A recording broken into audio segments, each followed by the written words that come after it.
성경 말씀 보겠습니다. 성경 말씀은 마가복음 12장 1절부터 12절에 있는 말씀입니다. 예수님께서 이 땅에 오셔갖고 십자가에 못 박혀 죽을 수밖에 없는 이유가 있습니다. 그거는 먼저는 하나님의 사랑입니다.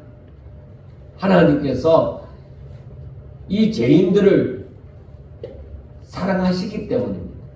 그렇기 때문에 이들이 이 죄를 범함으로 말미암아서 다 사망 가운데 살아간다 이 말이에요. 그런데 하나님께서 저들을 사랑하는 거예요. 그러면 저들이 사망 가운데서 살도록 두고 싶지 않은 거예요. 그러니까 저들을 사망 가운데서 건져서 생명 가운데 하나님의 그 복을 누리면서 살게 하고 싶은 거죠. 그러면 어떻게 하면 저들을 사망 가운데서 생명으로 건질 것이냐? 이거는 사람에게는 답이 없어요. 어떤 것으로도 해답이 없어요. 오직 하나님만이 해답을 가지고 있습니다. 그리고 죄 없는 자가 저들의 죄를 짊어지고 대신 그 죄값을 갚으면 되는 거예요. 그러면은 저들이 죄값을 다른 사람이 갚았으니까, 그러니까 저들은 이제 그 죄값을 갚을 이유가 없는 것이죠. 그래서 그 방법이 죄 없는 자가 어디 있느냐 이거예요. 아담과 하와의 후손은 모두 다 죄인입니다. 그러니까 아담과 하와의 후손으로서는 이 죄를 대속할 자가 없는 거예요. 그래서 하나님께서는 독생자를 사람의 몸을 입어서 이 땅에 보내진 것이죠. 그래서 예수님을 이 땅에 보내신 것이죠. 그래서 이 땅에 예수님이 사람의 몸을 입으시고 탄생하신 것이죠. 그래서 예수님은 죄 없으신 분으로 이 세상에, 아담과 하와의 후손은 이 세상에 태어나도 죄인이에요. 왜? 아담과 하와가 죄인이기 때문에 죄인의 자손은 죄인입니다. 그런데 예수님은 아담과 하와로부터 오는 것이 아니라 하나님께로부터 보냄을 받은 분이십니다. 하늘로부터 임하셨습니다. 그렇기 때문에 죄가 없으신 분이십니다. 그래서 오직 죄 없으신 예수님이 이 사람들, 사망 가운데 빠진 사람들의 죄를 대신 짊어지시고 그들의 죄값을 예수님이 담당하시고 그 죄값으로 십자가에 못 박혀 죽으신 것입니다.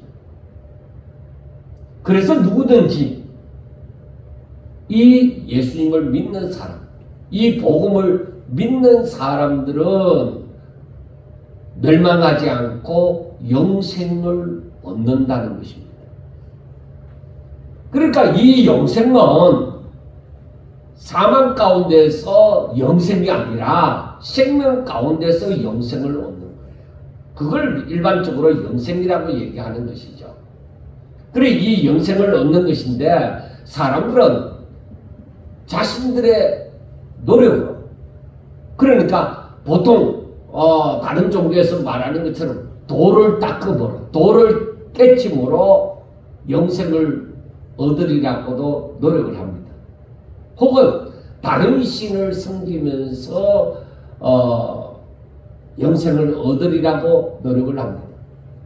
그러나 예수 이름을 믿는 그 외에는 구원받을 길을 하나님께서 주시지 않았습니다. 어떤 방법으로, 어떤 수고로도 영생을 얻을 길이 없습니다. 오직 예수님 외에는, 예수님을 믿는 것 외에는 영생을 얻을 방법이 없습니다. 자, 그래서 오늘 본문에서도 화요일날 일어난 사건인데 예수님이 이제 한 걸음 한 걸음 더 십자가, 자신 앞에 십자가가 놓여져 있다는 걸 알죠. 그래서 한 걸음 한 걸음 계속 십자가에 못 박히러 이제 가고 있습니다. 시간은 째깍째깍 흐릅니다. 그런데 지금 함께하는 예수님의 제자들조차도 이 하나님의 사랑을 깨닫고 하나님의 뜻이 무엇인지를 알고 예수님과 함께 예수님과 그 고통을 함께 하는 사람이 아무도 없습니다. 마음도 함께 하지 않습니다. 오직 예수님은 곁에 제자들이 있지만은 결국은 이것을 아무도 짐을 함께 나누지도 못하고 오직 예수님만이 외로이 그 짐을 지러 가고 있는 것이죠. 그런데 그 당시의 분위기가 어떠냐? 그 당시에 하나님을 잘 믿는다고 하는 사람들, 즉 종교 지도자들, 대제사장들이나 바리새인들이나 서기관들이나 사두개인들이나 뭐 이렇게 열심히 있는 헤롯 당원들이나 이런 사람들조차도 예수님이 메시아이신 줄은 몰랐습니다. 우리가 여기서 꼭 깨달아야 되는 것이 있습니다. 하나님을 믿는다고 하는 이스라엘 백성들이잖아요.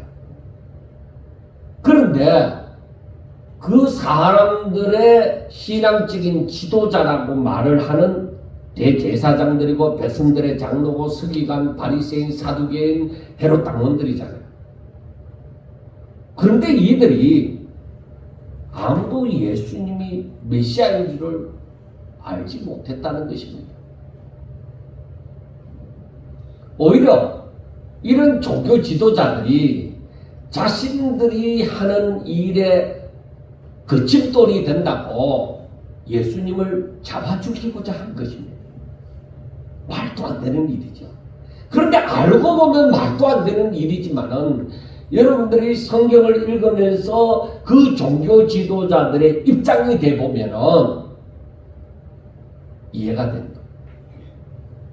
내가 예수님을 모르는데, 내가 예수님이 메시아인 줄 모르는데 예수님이 자꾸 자기들이 전통적으로 지켜오던 모든 것이 잘못되어졌다고 자기들과 이 율법에 대한 해석이 똑같지 않냐고 다르다 이 말이요.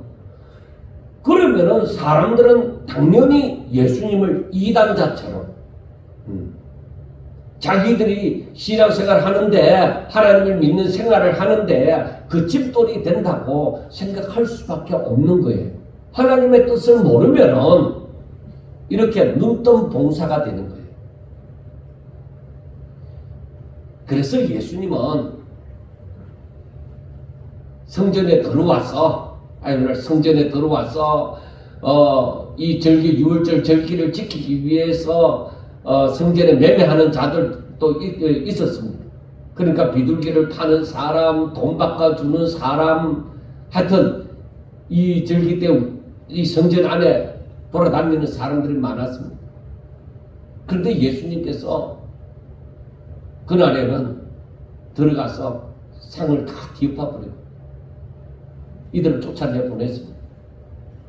그리고 성전 안에 사람들이 물건 가지고 함부로 돌아다니지도 못하게 했습니다.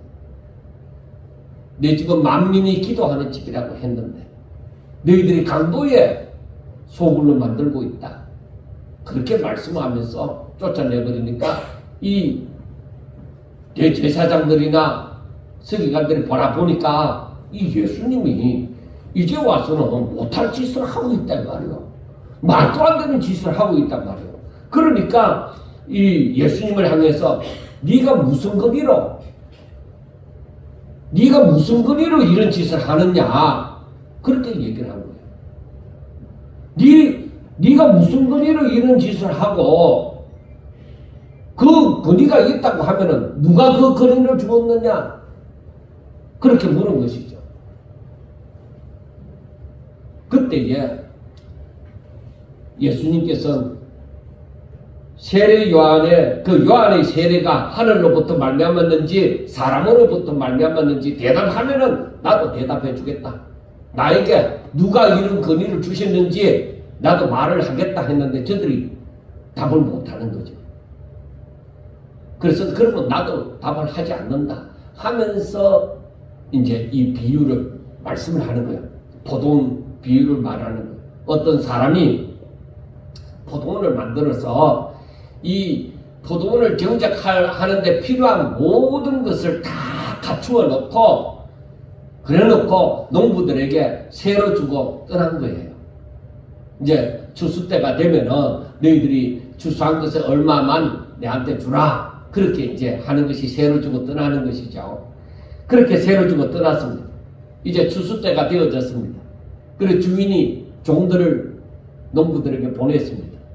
추수 때가 되었으니까 세를 얼마나 받을까 싶어서 그래 이 자기 종들을 보냈는데 이 농부들이 이 주인이 보낸 종들에게 빈손으로 돌려보내든지 나중에는 또 종들이 빈손으로 오니까 주인이 또 다른 종을 보내고 또 다른 종을 보냈는데 이 농부들이 오히려 그 주인이 보낸 종들을 때리고 능욕하고 막 죽이고 그렇게 하는 거예요. 그 주인이 참다가 이제는 마지막으로 이제는 내 아들을 보내리라.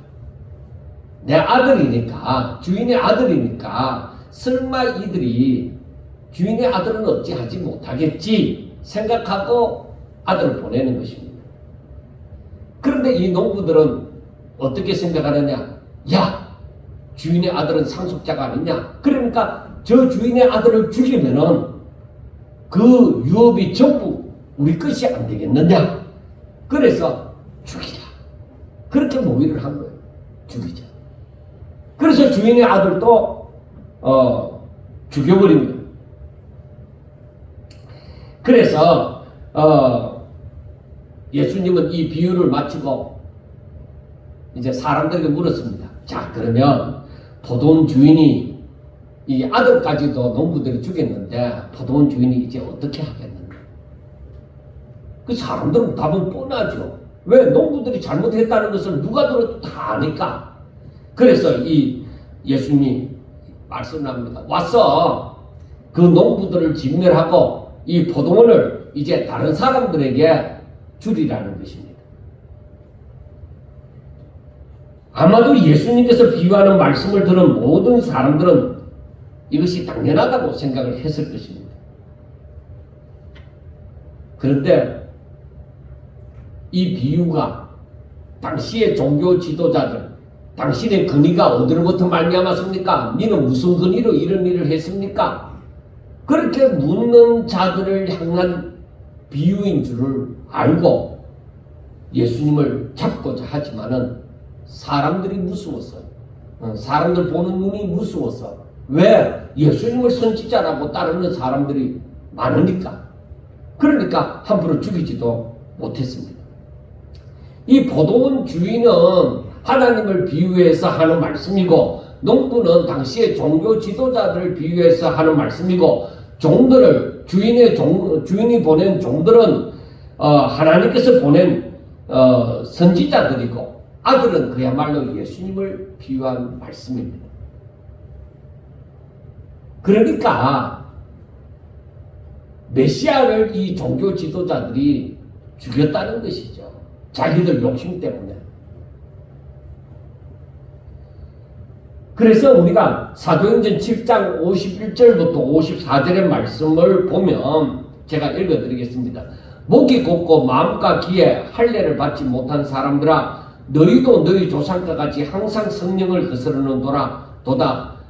너희 조상들이 선지자들 중에 누구를 박해하지 아니하였느냐? 의인이 오시리라 예고한 자들을 그들이 죽였고 이제 너희는 그 의인을 잡아준 자요 살인한 자가 되나니 너희는 천사가 전한 율법을 받고도 지키지 아니하였도다 하니라. 그들이 이 말을 듣고 마음에 찔려 그를 향하여 이를 갈그늘 하고 말씀을 합니다. 이것은 스데반이 사람들 앞에 설교를 한 내용입니다. 그러니까 이들이 하나님을 잘 믿는다 할지라도 이들은 목이 곧다. 고집도 세고 또 마음과 귀에 할례를 받지 못했다. 저들은 마음을 강팍하게 하고 이 하나님의 말씀을 제대로 듣지도 않고 오히려 선지자들을 죽인 조상들과 같이 저들은 성령을 거스리면서 산다. 그러니까 성령을 거스르는 이유가 무엇이냐면은 다 자기 마음의 욕심 때문에. 하나님의 뜻을 이루고자 하는 것이 아니라 자기 뜻을 이루고자 하기 때문에 이 성령을 거스려서 생활을 하는 것입니다. 하나님의 뜻을 깨닫지도 못하고 자신의 욕심을 채우는 것이 우선인 사람들은 이렇게 메시아가 자기 눈앞에 있다고 할지라도 메시아를 알아보지도 못할 뿐만 아니라 메시아를 죽이고자 하는 어리석음을 범하는 것입니다. 그러면 당시 종교 지도자들의 잘못이 무엇인가? 그것은 자기들의 욕심 때문에 하나님의 말씀을 제대로 깨닫지 못했다는 것입니다. 그러니까 무슨 도둑질을 하고 이웃을 해하고 그것이 아니라 그것보다 먼저 저들은 바로 자기들의 욕심을 이루고자 하기 때문에 하나님의 말씀을 제대로 깨닫지 못했다 이 말이에요. 이들이 성경을 읽지 않았느냐? 아니, 이들이 성경을 읽잖아요. 누구보다도 서기관들은 더구나 더 성경을 필사하고 많이 읽잖아요. 바리새인들은 그 율법을 연구하잖아요. 이들은 누구보다도 성경을 더 연구하고 가르치는 자들입니다. 그렇지만 이들에게는 하나님의 뜻을 깨달을 수 있는 은혜가 임하지 않았습니다. 성경을 많이 보는데 하나님의 뜻을 못 깨닫는 거예요. 왜 그럴까요? 그것은 이들의 마음이 자기 뜻을 이루려고 성경을 보기 때문입니다. 그러니까 마음이 강팍하다. 하나님의 말씀을 들으려고 하나님의 뜻을 이루려고 하나님의 뜻대로 살아가려고 성경을 보는 것이 아니라 자기 뜻, 자기 욕심을 채우고자 마음이 굳어있대. 이런 사람들에게는 성경을 아무리 읽어도 이 하나님의 기쁘신 뜻을 깨달을 수가 없는 것입니다. 그때만 그렇냐? 아니, 오늘날도 마찬가지입니다. 오고 가는 모든 세대의 사람들에게 마찬가지입니다. 마음을 강팍하게 하는 자, 하나님 뜻대로 살려고 하지 아니하고 하나님 뜻을 깨닫고 그대로 살고 싶은 그 사모하는 심령으로 성경을 읽는 것이 아니고 자기 마음대로 자기 소견대로 살려고 하는 사람들은 이 당시에 종교 지도자처럼 성경을 아무리 많이 읽고 율법을 지킨다고 할지라도 저들은 하나님의 뜻을 깨달을 수가 없습니다. 그래서 시편 1편 1절과 2절을 보면 어떻게 말씀을 합니까? 복 있는 사람은 악인의 꾀를 따르지 아니하며 죄인들의 길에 서지 아니하며 오만한 자들의 자리에 앉지 아니하고 오직 여호와의 율법을 즐거워하며 그 율법을 주야로 묵상하는 자로. 오히려 저들은 하나님의 말씀대로 살려고 하고 더욱더 하나님의 뜻대로 살려고 하나님의 말씀을 생각하고 묵상하는 자다 이 말이에요. 그리고 또 시편 119편 26절과 27절에 보면은 내가 나의 행위를 아뢰며 주께서 내게 응답하셨사오니 주의 율례들을 내게 가르치소서. 나에게 주의 법도들의 길을 깨닫게 하여 주소서. 그리하시면 내가 주의 귀한 일들을 작은 소리로 웃소리이다 하고 말씀을 합니다. 그러니까 이 시편 119편 이 시인은 하나님의 그 뜻을, 그 율례의 뜻을 깨닫기를 원하는 거예요. 그래서 하나님 앞에 하나님 이걸 가르쳐 주세요. 그러면 내가 이 뜻대로 살겠나이다 하는 것입니다. 그러니까 하나님을 사랑하는 자는, 정말로 하나님을 사랑하는 자는 자기 소견대로 사는 자가 아니라 하나님의 말씀을 주야로 묵상하고 그 뜻을 깨닫기 위하여서 엎드리는 자들입니다. 여러분, 성경은 안 읽는 사람이 착하게 사는 거예요. 그래서 누구보다도 착하게 살려고 뭔가 구제도 하고 많은 일을 하려고 하는 사람들이 있습니다. 그러니까 누구보다도 하나님을 잘 믿는 것 같습니다. 왜? 그 행위가 다른 사람보다 착한 일을 많이 하니까 누구보다도 하나님 잘 믿는 것 같습니다. 그런데 로마서 10장 1절과 2절을 바라보면 알 수 있잖아요. 저들이 하나님을 향한, 하나님의 이름을 걸고 열심을 행한다. 열심으로 일을 하는데 저들이 하나님의 뜻대로 하는 것이 아니라 자기 뜻대로 열심을 내는 거예요.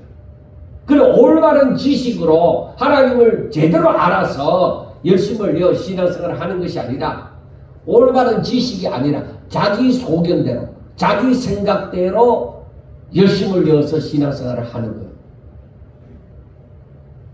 그렇기 때문에 저들이 열심을 내면 낼수록 뭐예요? 자기 뜻을 이루려고 하는 거잖아요. 그런 사람들은 하나님 앞에 합당하지 않다.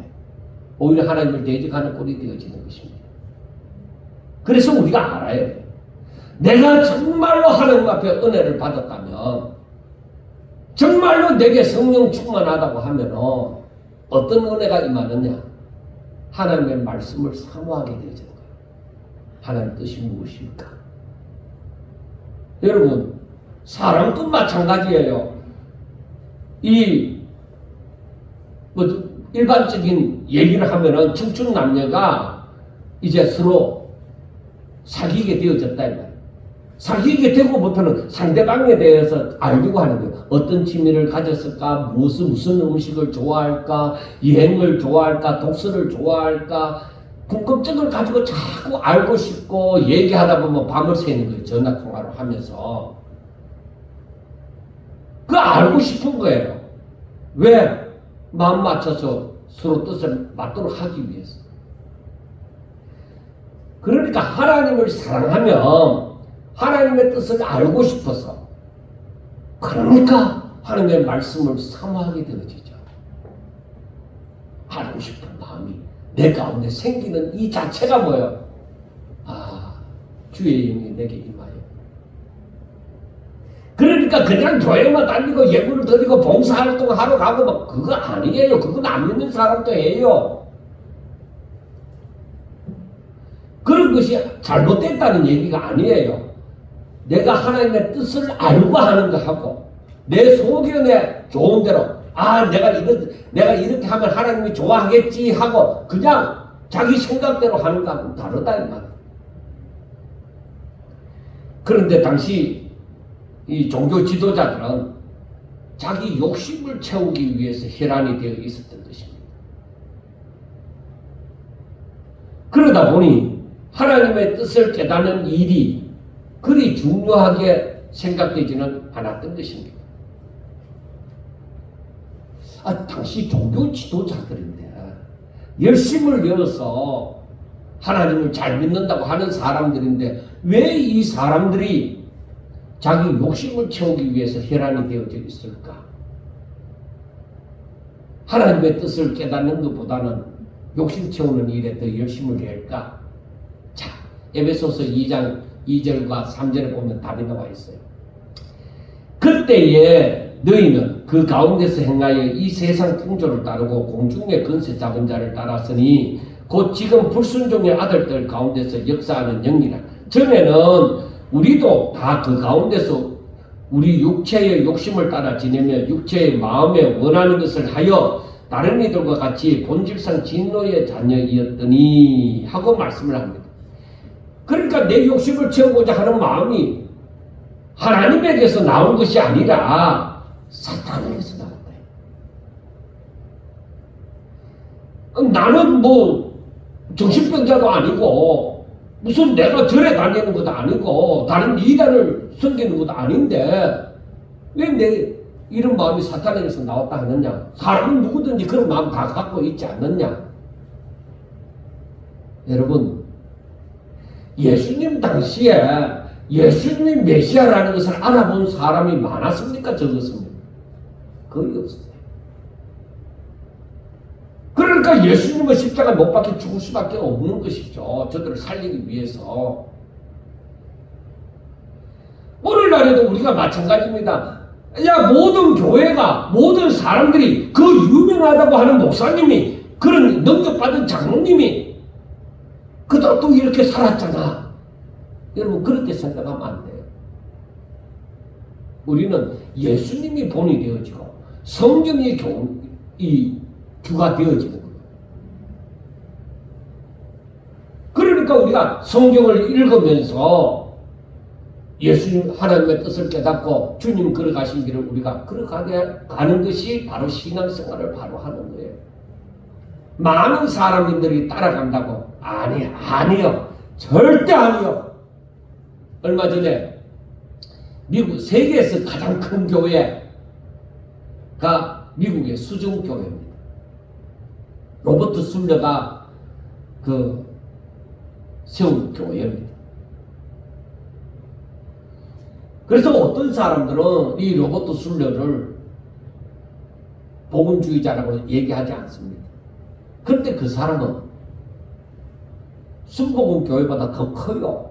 그리고 유리로 된, 크리스탈로 된 교회, 어마어마한 교회. 좌우의 벽이 쫙 문이 쫙 열리고 엄청난 교회입니다. 그런데 그 교회가 팔렸어요. 어디로 팔렸느냐? 천주교에 팔렸어요.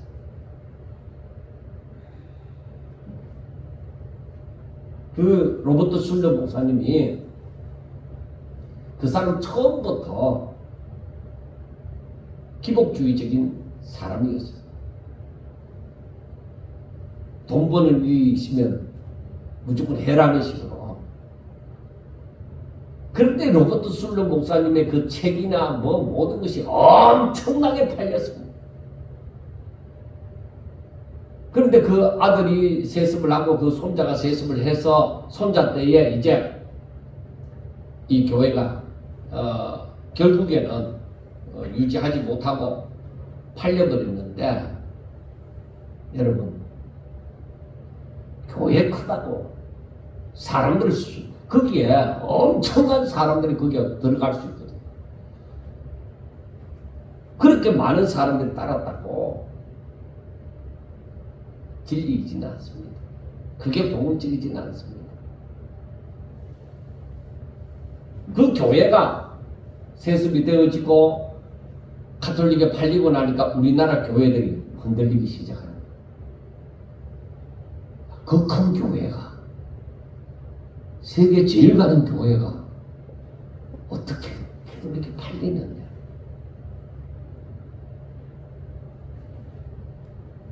그러니까 이게 원래 다른 데 팔리려고 했는데 그나마 이 손자 목사님이 그 종교적인 의미가 없는 곳에 팔리는 것보다 돈을 조금 적게 받더라도 이 캐톨릭에 팔리는 게 안 낫겠나 해서 그나마 캐톨릭에 팔리는 거예요. 여러분,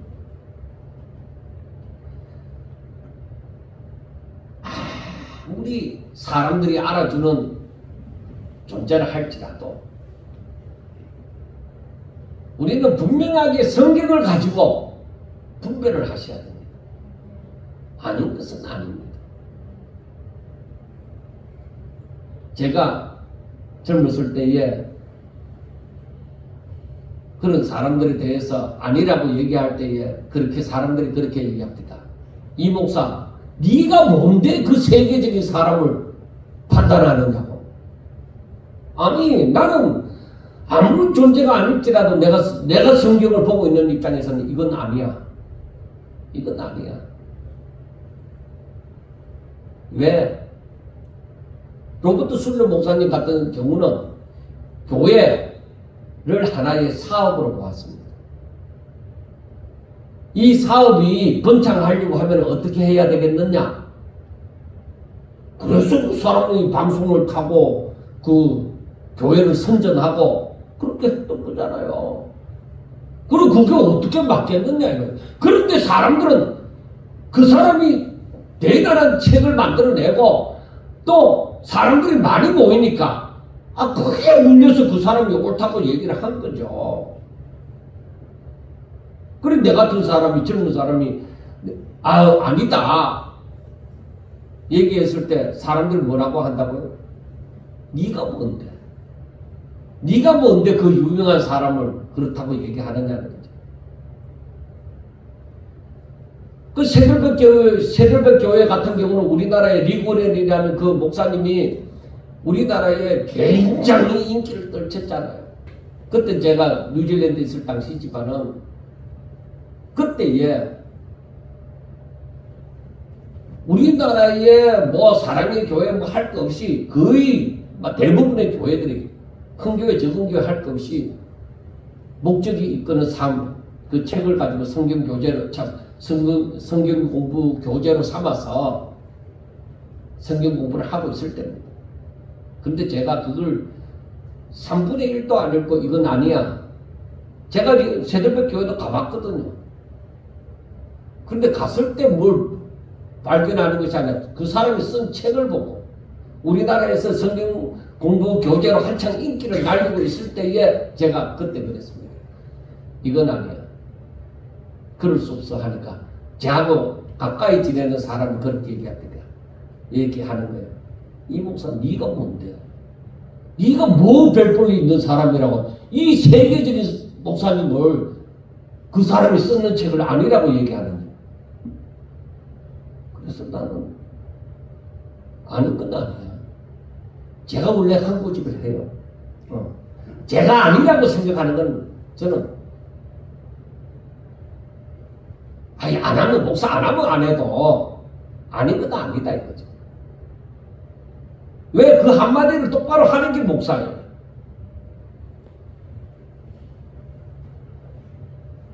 제가 그런 얘기를 듣다 보니까 지금 이제 나이가 더 들어가는 입장에서는 조금 더 조심이 되기도 하지만은 오히려 더 담대해지기도 합니다. 왜?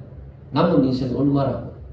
욕을 얻어 물어보니까 내가 뭐 자기들이 나를 어떻게 할 건데 그러기 위해서는 옳게 분별하기 위해서는 더 성경을 읽고 묵상을 해야 되죠. 하나님의 뜻을 깨달아야 되죠. 무조건 사람이 모이도록 하는 거 그거 아니에요. 무조건 교회 크다고 아니에요. 그런 것은 하늘나라 가면은 뭐 아무것도 아닌데 그것 가지고 뭐 그게 굴할 것이 무엇이 있어요.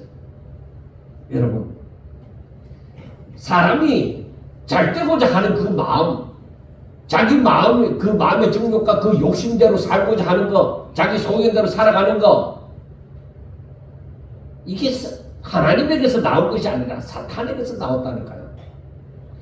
여러분 디모데전서 6장 9절과 10절 말씀을 제가 한 번 더 읽어드리겠습니다. 부활이 하는 자들은 시험과 올무와 여러 가지 어리석고 해로운 욕심에 떨어지나니 곧 사람으로 침륜과 멸망에 빠지게 하는 것이라. 돈을 사랑하며 일만하게 불의가 되나니 이것을 사모하는 자들은 미혹을 받아 믿음에서 떠나 많은 근심으로서 자기를 찔렀도다. 여러분 돈 안 벌고 싶어요? 그런데 이게 자기를 찌르는 일이 될 수도 있다는 것을 기억해야 돼요. 사도 바울처럼 내가 가지고 있는 내게 유익하다고 생각하는 이 모든 것을 주를 알기 위해서 내려놓을 줄 아는 오히려 해로 여기고 내려놓을 줄 아는 입장이 됐어야만 한다는 거죠. 그게 쉬운 얘기예요. 나에게 부패한 심성이 있는 내가 차라리 한번 부자 되고 싶다는 거죠. 내가 하나님 모르는 거 아니고 하나님을 아니까 제가 전에도 한번 얘기했지만은 어느 목사님처럼 그래도 살면서 돈벼락 한번 맞아보고 싶다.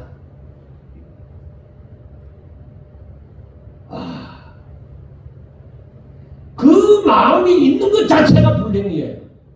왜? 나를 멸망 가운데 빠뜨린다. 나를 넘어지게 하는 것이다. 성경은 분명히 얘기하잖아요. 마태복음 6장 24절에서도 한 사람이 두 주인을 섬기지 못할 것이니 혹 이를 미워하며 저를 사랑하거나 혹 이를 중히 여기며 저를 정히 여김이라. 너희가 하나님과 재물을 겸하여 섬기지 못하느니라.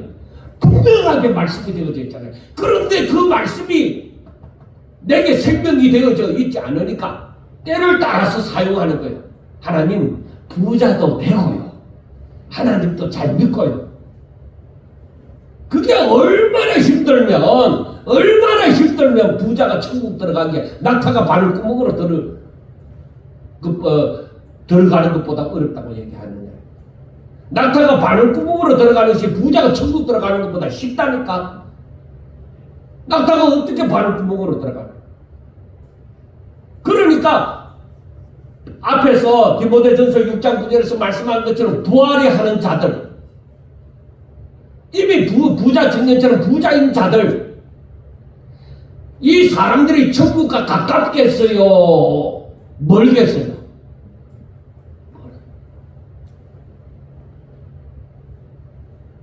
우리 성도들 가운데는 부자라고 생각할 만한 사람이 없으니까 다행입니다만은, 그러나 거기에 대해서 내 마음을 주면 안 돼요.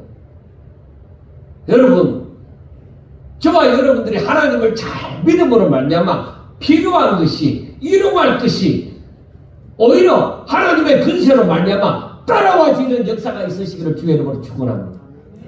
따라와야 돼요. 돈이 나를 따라와야 돼요. 내가 하나님의 일을 하고자 하는데 필요하니까 돈이 따라와야 된다 이 말이에요. 내가 돈을 쫓아가면은 천국하고는 거리가 멀어요. 돈 쫓아가지 마세요. 내가 오히려 사는데 필요하니까 하나님 일용할 양식을 주신다. 그런데 하나님께서 안 주신다. 이유가 있다. 분명한 이유가 있다. 저는 그렇게 믿어요. 이렇게 하나님을 떠나서 다른 것을 더 중히 여기고 살아가는 사람들에게는 이와 같은 시험이 꼭 닥치는 것입니다. 그래서 부자 청년처럼 자신이 중하게 여기는 것으로 말미암아 주께로 더 가까이 나오지 못하고 결국엔 가장 중요한 영생을 놓쳐버리는 일이 생기는 것입니다. 내가 부자라는 것, 나를 부유하게 만드는 것들을 내가 다 잃어버리더라도 영생은 취해야지. 천국은 가야지. 그런데 부자 그거 붙들고 싶어갖고 영생을 손 놔버리고 이렇게 억울한 사람이 어디 있느냐. 종교 지도자들은 영생을 놓쳐버리는 일만 아니라 메시아를 오히려 죽이기까지 하잖아요. 이제는 더욱 화가 난 종교 지도자들은 어찌하든지 예수님을 책 잡아서 죽이고자 바리새인과 헤롯 당원들, 이 사람들이 이 일반 사회에서는 서로 둘이 결합이 안 돼요. 바리새인들은 율법을 지키고 막 종교적으로 살려고 하는 사람들 뿐만 아니라 이 헤롯 당원들은 정치적으로 그렇게 또 살려고 하는 사람들이에요. 그리고 이 두 사람이 헤롯 당원들은 로마에 기대고 바리새인들은 로마를 싫어하고 이 오히려 종교의 힘을 빌리려고 하는 것이죠. 그런데 이 두 부류가 힘을 합해갖고 야 이번 기회에 예수님을 빼도 박도 못하도록 만들자. 그래서 저들이 당을 지어서 예수님 앞에 나와서 뭐라고 하느냐면은 선생님이요 우리가 아노니 당신은 참되시고 아무 꺼리끼는 일이 없으시니 이런 사람을 외모로 보지 않고 오직 진리로서 하나님의 도를 가르치심이니다.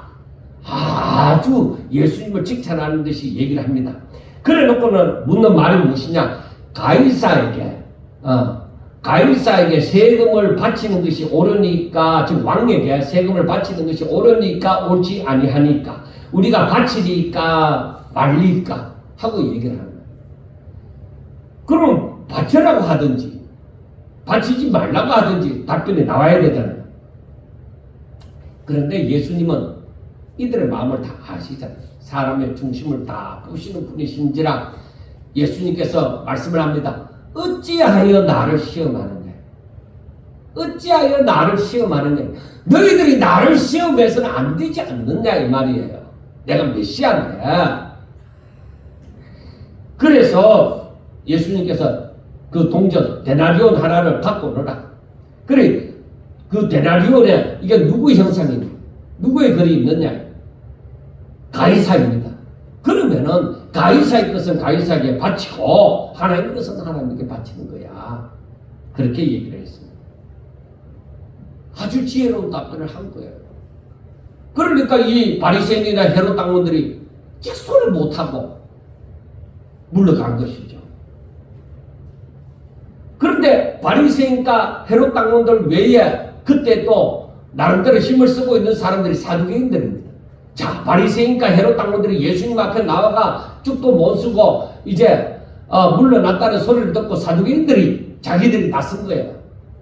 우리가 가면은 확실하다 이래 생각하고 왔겠죠. 그래서 사두개인들이 예수님 앞에 나와서는 얘기합니다. 선생님이요, 모세가 우리에게 써주시기를 어떤 사람의 형이 자식이 없이 아내를 두고 죽으면 그 동생이 아내를 취하여 형을 위하여 상속자를 세울지니라 하고 모세의 법에 그렇게 기록이 되어져 있는데, 만약에 어떤 사람에게 아들이 7이 있습니다. 칠형제가 있는데 형이 결혼해서 아들을 못 놓고 죽었습니다. 그래서 이 동생이 그 형수를 데리고 살게 되어졌는데 그 둘째도 또 아들을 놓지 못하고 또 죽었습니다. 그래서 이제는 7째인 막내가 이 여인하고 살게 되어졌는데 7째도 자식을 놓지 못하고 이 7형제가 다 죽었다. 그런데 나중에 이 여자도 죽었습니다. 근데 사두개인들의 특징이 뭐냐면 사두개인들은 부활이 없다고 주장하는 사람이거든요. 그러니까 예수님에게 묻습니다. 만약에 이들이 다 부활해서 하늘 아래 갔으면 그러면 이 여인은 누구의 아내가 됩니까? 7형제하고 다 살았으니까 누구의 아내가 됩니까? 하고 물었습니다. 예수님께서 하시는 말씀이 무엇이냐? 너희가 성경도 하나님의 능력도 알지 못함으로 오해함이 아니냐? 사람이 죽은 자 가운데서 살아날 때는, 즉 부활할 때는 장가도 안 가고 시집도 안 가고 하늘에 있는 천사들과 같다는 거죠. 여러분, 우리가 그거 알아야 돼요. 천국 가서 만나서 뭐 부부간에 아이고 내 떠나고 난 다음에 당신 혼자 잘 살았나 뭐 어쩐다, 그거 없어요. 우리가 분명하게 알아야 돼요. 천사하고 같다. 시집도 안 가고 장가도 안 가요. 지금 부부로 앉아있다고 천국 가서도 부부가 되느냐? 그거 아니에요. 천국 가면 다 천사와 같아요. 그런 생각 없어요. 자, 여러분, 무엇이 문제입니까? 예수님은 이들을 향하여 무엇을 말씀하고 싶겠습니까? 호세아 4장 6절에 보면 이런 말씀이 있습니다. 다 같이 따라합시다. 내 백성이 지식이 없어 망하는도다. 성경에 분명하게 얘기하고 있잖아요. 내 백성이 하나님을 아는 지식이 없어 망한다. 그래, 그 다음에 무슨 말씀을 하느냐면은 너가 지식을 버렸으니 나도 너를 버려 내 제사장이 되지 못하게 할 것이요, 너가 내 하나님의 율법을 잊었으니 나도 너 자녀를 잊어버리리라. 여러분, 내가 하나님을 알지 못하면, 내가 하나님을 아는 지식이 없으면 하나님 날 버리겠다. 너희들이 내 말을 업신여겼느냐? 나도 그 너희들 업신여긴다. 그러므로 내게 하나님의 뜻을 깨달으니 그 하나님의 말씀이 내게 생명이 되어져 있으면 뭐요? 하나님은 나와 함께 하신다는 말씀입니다. 그런데 하나님의 말씀을 버렸다, 업신여겼다. 그러면 뭐요? 나도 너희들 버릴 거야. 나도 너 자녀를 잊어버릴 거야 하고 얘기해. 그래, 이 말씀이 지금 우리 개역 개정판으로 보면은 조금 더 어렵지만은 공동 번역으로 번역된 걸 한번 다시 읽어보겠습니다. 내 백성은 나를 알지 못해서 망한다.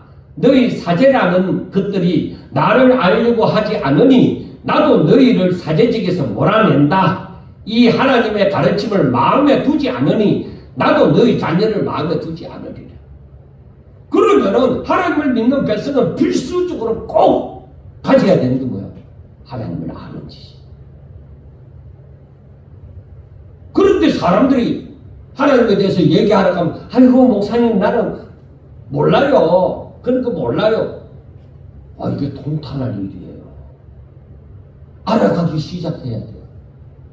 예수 믿음과 동시에 자꾸 알아가야 하는데 교회 와서 자칫하면 사머리집과 같은 거예요. 하나님을 제대로 알지도 못하고 그저 자식 잘 되도록 하고 사업이 잘 되도록 하고 건강하도록 해달라고, 그것만 기도할 게 아니라니까. 하나님을 알고 그렇게 기도해야 된다는 것입니다. 그래서 그 다음 호세아 4장 7절 말씀이 뭐라고 하느냐? 그들은 번성할수록 내게 범죄하니 내가 그들의 영화를 변하여 욕이 되게 하리라. 그래, 그걸 공동 번역으로 다시 보면 이런 사제들이 많으면 많을수록 그만큼 나에게 짓는 죄가 많아진다. 그 자랑스러운 직책을 부끄럽게 밥벌이로 만드는 것들 하고 얘기합니다. 그러니까 저들은 잘 되면 잘 될수록 죄를 범한다. 그래서 하나님의 뜻을 깨닫지 못하고 오히려 이 사제들처럼 이 제사장들처럼 자기들 잘 먹고 잘 사는 데만 신경 쓰는 사람들에게 하나님이 오히려 저들이 잘 되지 못하게 하는 것은 오히려 그건 복이다. 그 사제라는 그 직책을 밥벌이로 생각해서는 결코 안 된다 이 말이에요.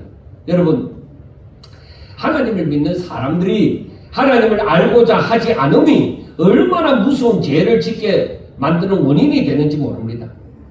하나님의 뜻을 깨닫지 못함으로 망하는 삶을 사는 것입니다. 그러므로 항상 하나님의 뜻을 알고 그 뜻대로 살고자 하는 사람이 되셔야 됩니다. 예수님은 과거나 지금이나 우리들이 이렇게 살기를 원하십니다. 그런데 예수님이 십자가 지기 얼마 전까지도 이렇게 예수님을, 즉 자신들의 메시아를 죽이지 못해서 안달이 나 있는 이러한 종교 지도자들을 돌아볼 때에 예수님의 심정은 어떻겠습니까? 지금 곧 십자가를 지러 가시는데 하나님의 사랑은 이런 자들을 위해서 예수님이 십자가를 지러 갈 수밖에 없는 것입니다. 이들이 참 깨닫지 못하구나. 내가 그렇게 메시아가 됨을 저들에게 나타내고 알려주고 했는데도 저들이 믿지를 않구나. 저들이 살 수 있는 방법이 내가 죽는 길밖에 역시 없구나. 그래, 너희들이 지금은 그렇더라도 내가 죽고 다시 부활함으로 말미암아 너희들이 이 진리를 깨닫기를 바란다. 그런 마음이 안 있겠어요? 왜 아무리 말해도 못 깨닫습니까? 왜냐하면 이런 자들이 구원받을 수 있는 것은 길은 자력으로는 절대로 되지 않으니 죄 없으신 예수님이 이들의 죄를 그대로 대신 짊어짐으로 이들의 죄를 없이 하는 방법 외에는 없었던 것입니다. 그래서 예수님은 그들을 사랑함으로 십자가의 길을 걸어가는 것입니다. 그리고 누구든지 하나님의 사랑으로 보내신 그 이 예수님, 사람들의 죄를 짊어지심으로 그 죄값으로 십자가에 못 박혀 죽으시고 다시 살아나신 예수님을 믿는 자는 다 영생을 얻게 하신 것입니다. 그러므로 우리는 모두 이 은혜로 인하여 믿음으로 말미암아 구원을 받았으니 하나님의 뜻을 알고자 그리고 날마다 하나님의 말씀을 묵상하고 그래서 그 뜻을 깨닫고 깨달은 대로 그대로 살고자 하는 것이 우리의 마땅한 일이고 복된 사람의 일인 줄로 믿습니다. 우리가 이렇게 하나님을 알고 하나님의 뜻대로 살아갈 때에 바로 하나님의 임재가 그 가운데 있습니다. 하나님의 임재는 하나님의 말씀 가운데 있다. 그 말씀이 임한 곳에는 하나님의 능력이 있다. 말씀은 곧 능력이라 했습니다. 우리 모든 성도들이 절대로 하나님을 아는 일에 여러분 아무리 바쁘더라도 하나님 아는 일을 게을리 하면 안 됩니다. 행여나 주의를 빠졌거든 그 동영상 녹화대가 보내지는 것을 또 보고 또 듣고 또 깨닫고 그렇게 기도하면서 이 당시의 종교 지도자들처럼 예수님이 메시아이신 줄 제대로 알지 못하여 하나님을 대적하는 자가 아니라 오히려 예수님이 나의 구주가 되심을 알고 하나님의 사랑을 알고 하나님의 뜻을 깨달아 정말로 하나님 기뻐하시는 뜻대로 사는 종들이 다 되시기를 주의 이름으로 축원합니다. 기도드리겠습니다. 하나님 감사합니다. 저희들을 여기까지 인도하여 주신 것을 감사합니다. 저희들의 마음을 하나님 어루만져 주세요. 마음이 때로는 연약해서 굴복할 때도 많습니다. 세상에 굴복할 때도 있습니다. 하나님 이렇게 연약한 저희들을 우리 하나님이 어루만져 주시므로 강한 자가 되게 해 주시옵소서. 굳센 믿음을 소유한 자가 되게 해 주시고 하나님의 말씀이 우리들에게 능력으로 다가올 수 있도록 주여 축복하여 주시옵소서. 예수님 이름으로 감사하며 기도드리옵나이다. 아멘.